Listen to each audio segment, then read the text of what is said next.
Boros, and this is a game of the week where you will hear about a young Russian Grandmaster taking the Tata Steel, the Wimbledon of chess, with a vengeance. In fact, we're going to start with his very first big success, beating the world champion himself. So let's take a look. So this game is Esipenko playing e4 versus Carlsen, which by in itself is a big surprise because Esipenko, most of his young career, would close with d4 and c4 instead of the open e4. Now, he did play e4 earlier on against Grandelius, which actually followed the same pattern that we're going to take a look at. But it's still an interesting thing to mention that Esipenko would decide to do a little switch around against Carlsen himself. e4, c5, knight f3, d6, d4, takes, knight f6, a6. So Carlsen shows his clear intentions of trying to win this game at all costs, and it actually backfires. But not necessarily a bad choice, because one of the lowest rated player it was and is Esipenko. So if you're not trying against the lowest rated, you can really hardly try to get first place. Bishop e2. And here, instead of playing e5, which happened in the Grandelius game, here Carlsen goes for e6, more like in the style of his former coach, Garry Kasparov. Garry Kasparov famously won many games with the Scheveningen, including the most important game of all time, especially for Kasparov, against Karpov in the last round game, which he won with the black pieces. e6, bishop e3, bishop e7, and here comes really the shocker, the move g4, which has been played multiple times before, but probably Carlsen did not anticipate Esipenko go that aggressive against him. And I believe this might have came as a shock that Esipenko didn't just come up to play a normal Scheveningen, which would have been f4, castles, knight c6, a4, rook e8, king h1, rook b8. And this is the typical main line, very well known, played by generations through the 70s, 80s, and 90s. And this is still considered to be very much playable for black. And in fact, the Karpov-Kasparov game is also this type of Scheveningen structure. So instead of like this slow poke play with f4 castle and a4, Esipenko immediately launches at Carlsen, which is something that they rarely do against Magnus, and that actually was a very smart choice by Esipenko's team, deciding that it is time to be more of an attacking, like playing a more of an attacking chess.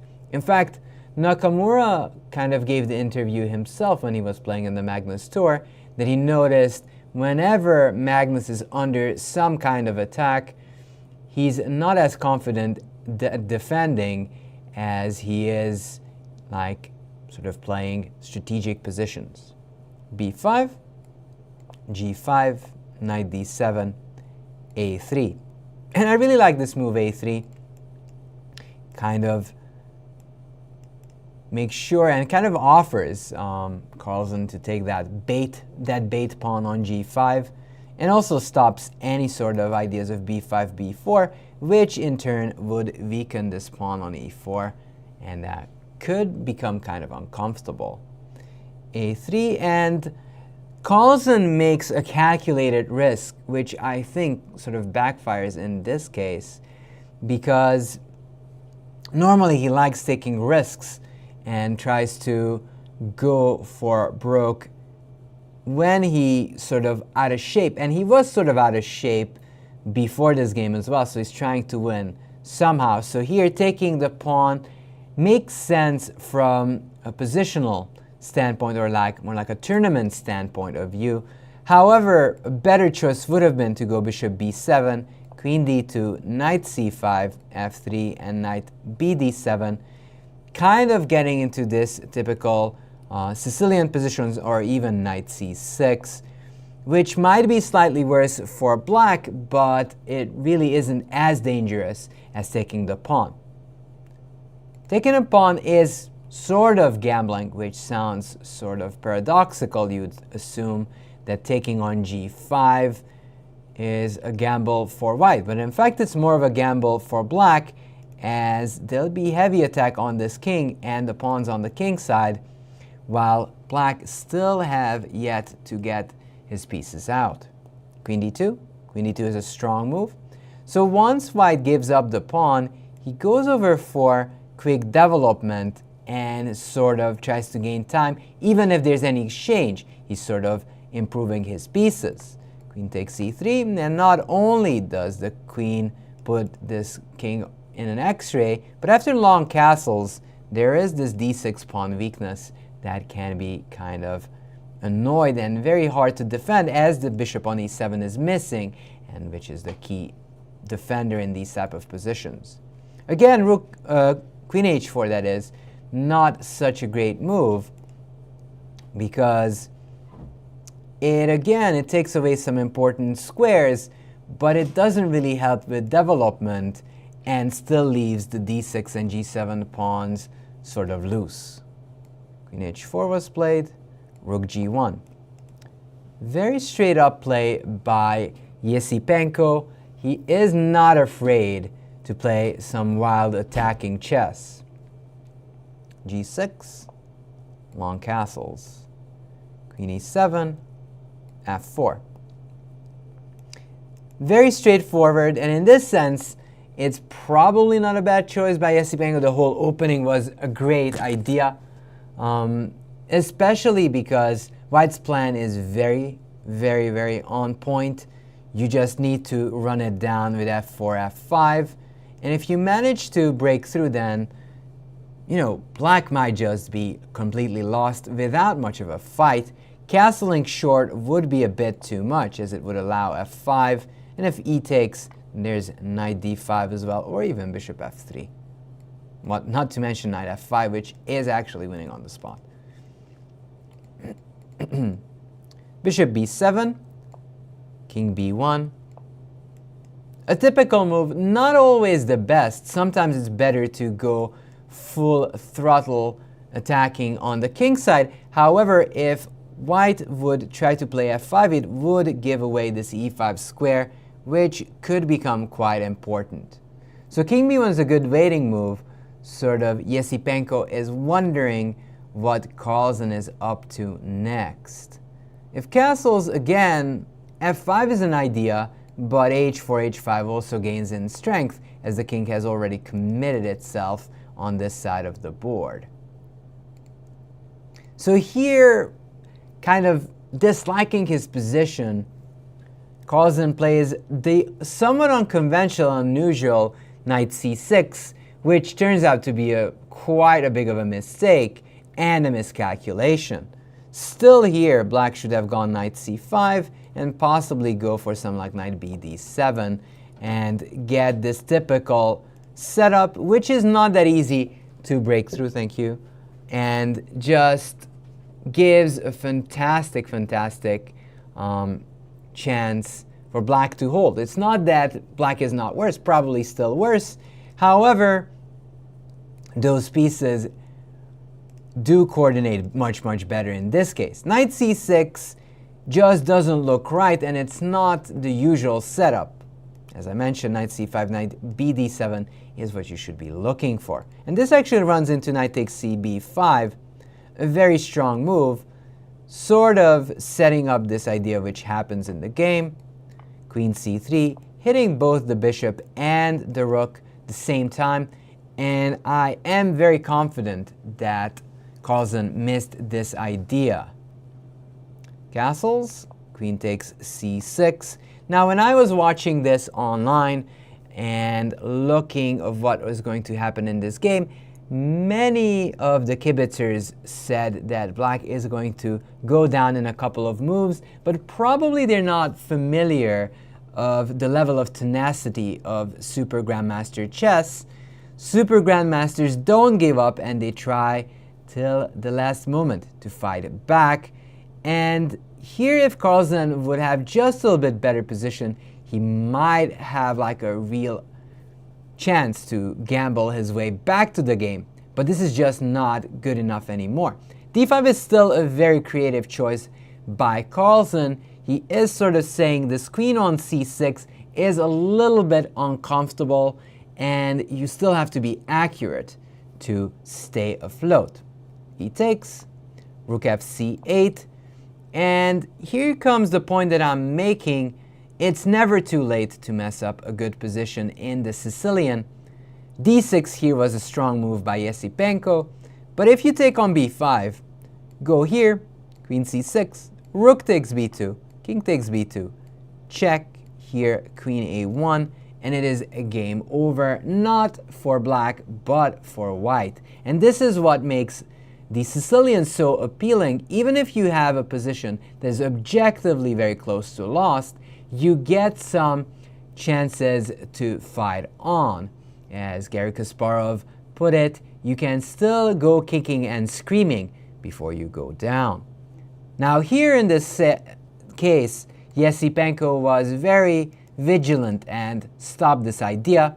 If you take, then d takes e7, and with that e-pawn on the 7th, this is completely losing. So black has to go queen d8, defend the knight. Queen takes b5, again, fearless move. And these are kind of the moves that shows the real talent of the Russian Grandmaster. He's not afraid to open up his own queen side because he knows that there's just too many pawns there, and with these pieces being all tucked away on the 8th and 7th, that shouldn't be enough for a win for black or like a big attack. Queen c4, still very careful, trying to be around the king. Rook takes a3, queen c7. And queen c7 actually sort of realizes that the game is by no means over. There's still some accurate moves that are required. Queen c7, just make sure there are no queen b6 ideas, and then black would still try to get some play there. Queen e8. Now, black, I don't think, is really having enough play, but Esipenko's next move is a class act by in itself. He realizes that the rook and bishop is actually doing all right. This rook is supporting the d-pawn. The queen is sort of paralyzing the queen and the knight. So the only thing left is to get rid of this rook on b8 and that rook on a3. Therefore, he goes rook g5, sort of involving this rook via the 5th, blocking of the b8 rook, and that will definitely mean that white is on top. And by now, this is getting close to decisive advantage. Before, the computers would already say that this is a decisive advantage, but from a human perspective and standpoint, this is still not yet over. With this maneuver of rook g5, rook b5, it's getting more and more clear that it's game over. Rook a4, rook a5. Exchanging off this rook, also not allowing the doubling on the a file. Rook b4, b3. And not really afraid of any of those threats. The king would walk away after any sort of sacrifices, and with no bishop on the h8, a8, a1 diagonal, this actually is a decent position for white and basically winning.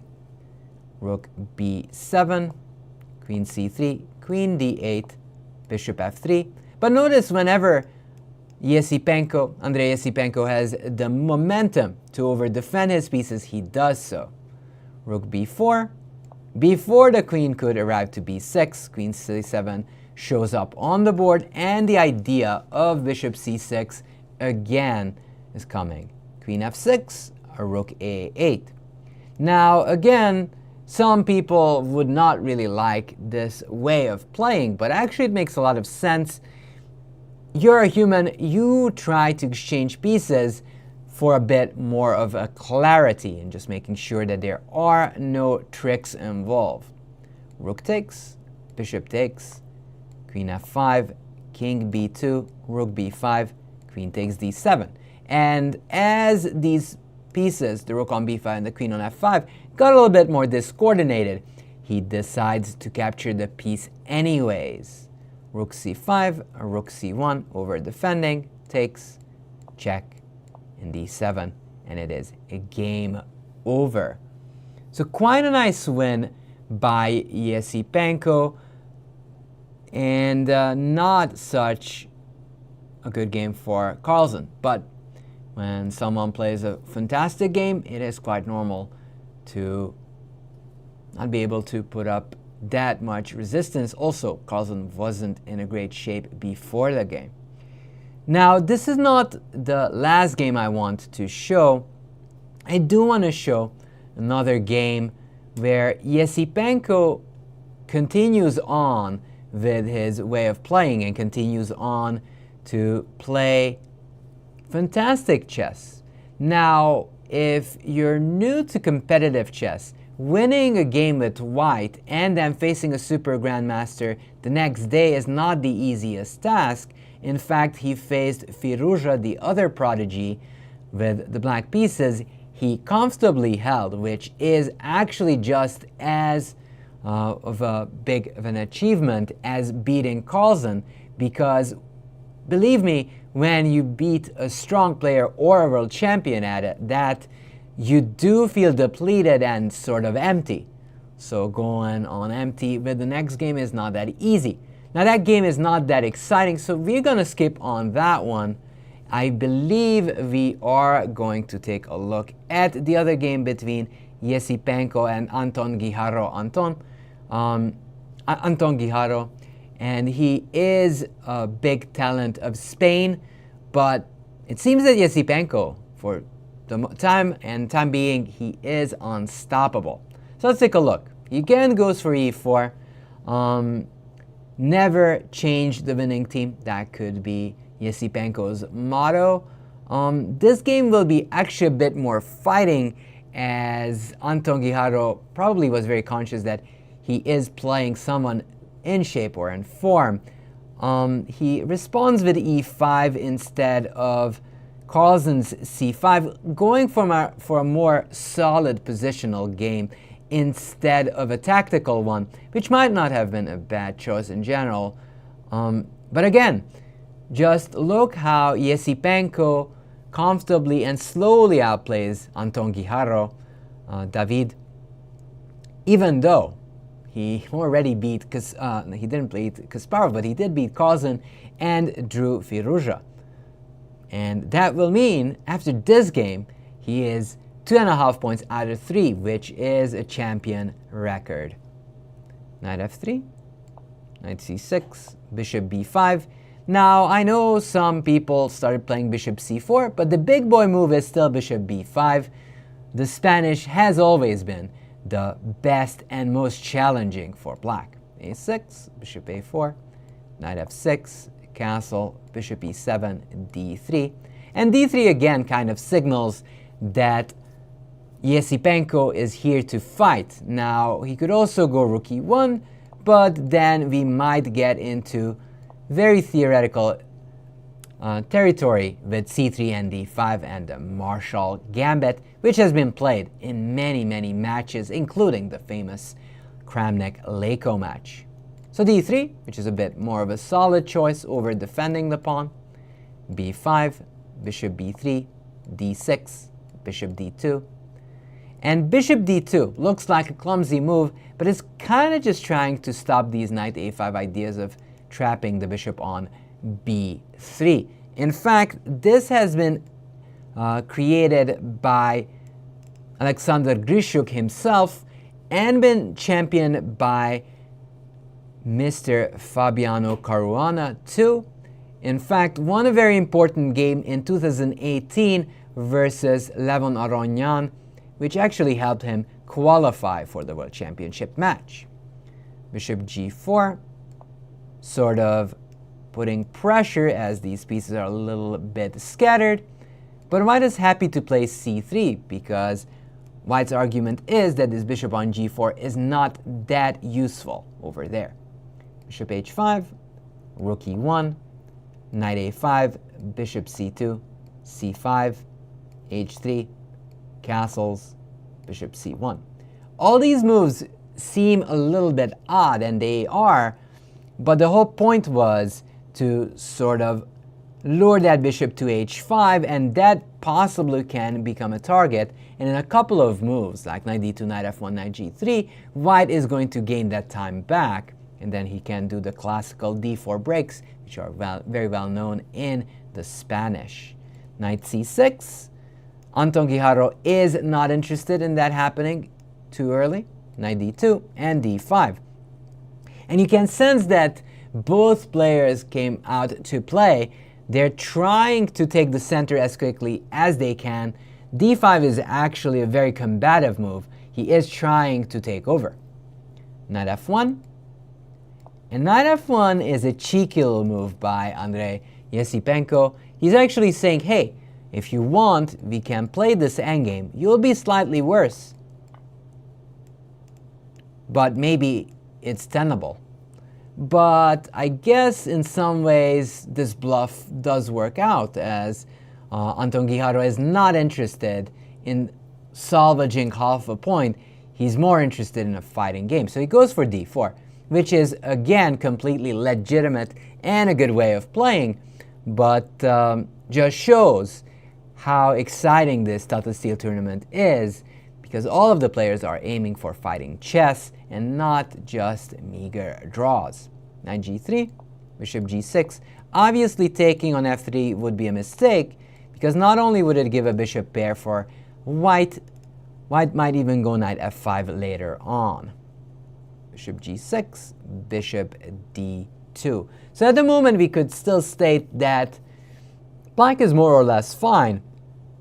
It has like a 2-1 advantage in the center, but it's a closed position, so it is not as important. Now, of course, if takes, then White could even consider taking with the bishop, but naturally you would want to take towards the center with the b pawn, and that would give you a decent chance in this scenario.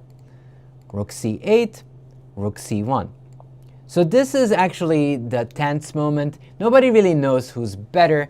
One of the concerns for Black is this bishop, as we already talked about multiple times already. On the other hand, White is lacking with space. So for White, the biggest issue is not that there are any targets in Black's position, but if there is a breakthrough or not. Possibly something like a4, a takes b5 could be an idea, or maybe opening up with b4, although there's a lot of pieces defending those squares. Rook e8, queen e2, bishop f8, queen f1. Somewhat of a mysterious move, but probably he's just trying to do a 960 chess, removing the queen from trouble and sort of creating this idea of rook d1, thinking that that rook will be much more useful over there. Rook there actually goes the other way around. Queen d7. Some of these moves are a little bit cryptic. Queen d6, queen d7 feels like a waiting move and not really awe-inspiring. But now knight h4 is awe-inspiring, as Esipenko is going after that outpost. And if he gets it, then there'll be some positional pressure on Black. Queen d8, knight f5, knight d7. So Anton Guijarro is trying to play around it, might even do f6 and bishop f7, trying to get this bishop back into the game and maybe go for c4. Queen e2, and here decides not to do it, possibly because of this idea of h4, h5, and with some pressure on that king. Even the idea of going queen g4 could be nasty, as bishop f7 would run into knight h6 check, and knight f7 wins the piece and the queen. So probably for that reason, Oh, he goes the other way. Knight f5, knight d7, queen e2, queen f6. He doesn't go that direction. Even if you go f6 here, white can go queen g4, and that is very uncomfortable. Queen f6, rook c1. So there's a lot of shadow boxing going on in this game, which is somewhat more rare these days, but was one of the big way of playing chess, especially in the late 80s and the early 2000s. They liked playing these slow-moving games, so Esipenko is sort of getting that from those books. Knight b6, and he plays the somewhat surprising move c4.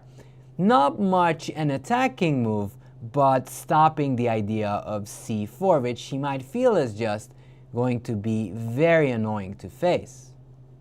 So instead he plays c4 himself, kind of making those b6 and c6 knights look a little bit offsides, and he might argue that in the long run he could go for rook f1, g3, f4, somewhat of a King's Indian style, which sort of reminds me of Fabiano Caruana's game that was played not long ago, a couple of days ago, versus Donchenko, where actually the King's Indian did succeed. So takes, rook b8, g3, preparing f4. He might not play f4 immediately, he might do it a bit later. Knight b1, knight b4, bishop b1, knight c8. So black realizes that these knights are a little bit clumsy, so Anton Guijarro is trying to remaneuver that knight to d6. And even though this looks very comfortable for black, it doesn't really provide like an easy plan for black to follow. Anytime you would push the pawn, that become a weakness, and if you don't push it, then what is the extra advantage of this d-pawn, as it can easily be blockaded later on in the game. On the other hand, white has a simple plan of either going rook f1, f4, or maybe even knight g2, h4, and h5. So it's something that humans would consider an easier position to play as white, and a tougher one for black. Now, a computer might say this is completely fine for the black player, but in reality, this might be just a good practical choice for white. Knight takes g6, taking the bishop. Knight h4. Now this actually is an interesting choice because we definitely have a close position here, but I guess Esipenko is sort of anticipating that in the long run, either they'll be h4, h5, or f4, and then the position will open up. Queen e6, king g2. So clearly Esipenko is playing for long-term plans. Knight d6. This knight isn't involved in the game, so goes knight f3. Bishop e7, a3, knight c6, b4. And guess what? That is why it is important to know that if you have the bishop pair, you're supposed to open up the position. So once you know that, this maneuver of a4, a3, b4 does make a lot of sense. And if that succeeds, white does get a big advantage. And indeed, this works. So white is getting the advantage he's been dreaming of. c5, a takes b4. And again, this is sort of the new meta of chess. You are trying to get some fighting positions and you try to outsmart your opponent. And clearly this is what is happening in this game. Esipenko did not get necessarily an advantage in the opening, but he got a position that was much more comfortable for him to play around with. And Anton Guijarro has been a bit more shaky in deciding on a plan. And now these knights look somewhat stable, but if you look more deeply, that a pawn will become a big target. Bishop f6, bishop d3, and now look how the situation has changed. The position is opening up, the bishop is going to arrive on c4, press on f7, and there is a good chance of doubling on the a file. Knight c3. So Anton Guijarro realizes the turn of events and tries to pull the brakes. But it is actually a little bit too late now. Bishop takes c3, dc, bishop c4. Not even taking the c-pawn yet, first activating the bishop and then looking around whether to take or not. And he does take. Rook takes b4, bishop d5, knight d4, queen takes a6. And again, it seems like white triumphed. From a positional standpoint of view, this bishop is dominating the board, targeting the f7 pawn, and will support this c pawn pushes. Even if you take on f3, king takes f3, the king will have enough time to walk back. That pawn is just too fast, and with a bishop closed in like that, it's very unlikely that black is going to survive this game. Queen c7, knight takes, rook takes c2. So Esipenko knows that with this closed-in bishop, that's not really a big threat. In fact, it is much better for him to exchange and get the opposite colored bishop middle game, because he gets this extra option of f4, e5, sort of pushing Anton Guijarro even more off the board. g5, a very strong move by Anton Guijarro, making sure there are no breaks with f4, but that's not going to be enough. Queen d3, bishop e5, rook a1. And some of the modern talents who are dominating, referring here to Esipenko, occasionally Firouzja, they kind of feel where their pieces belong or where to put them if they want to activate them. Now, rook a1 is a clearly the best move here, because if the rook can arrive on a7, the f7 pawn is going to fall prey in the long run, and also combined with that c6 pawn push, that'd be just too many threats to handle for the Spaniard. Queen e7, rook a6, rook f8, c6. And again, this is kind of the position where you'd feel that, yes, maybe some hopes of holding with black, but practically this is lost, as black has to make too many accurate moves to survive. Also, there's just too many targets. Like I talked about the f7 pawn already, this rook is optimally placed, supporting the c pawn, but even the g pawn is weak, and the king will be facing certain threats. Rook b8, rook c8 2. So just as I said, he pushed the pawn, got all his rooks on the a file, and now black is basically paralyzed. Rook bc8, rook a7, rook c7, rook b7. Again, Esipenko is making sure that black cannot move, and clearly black has no way of moving around.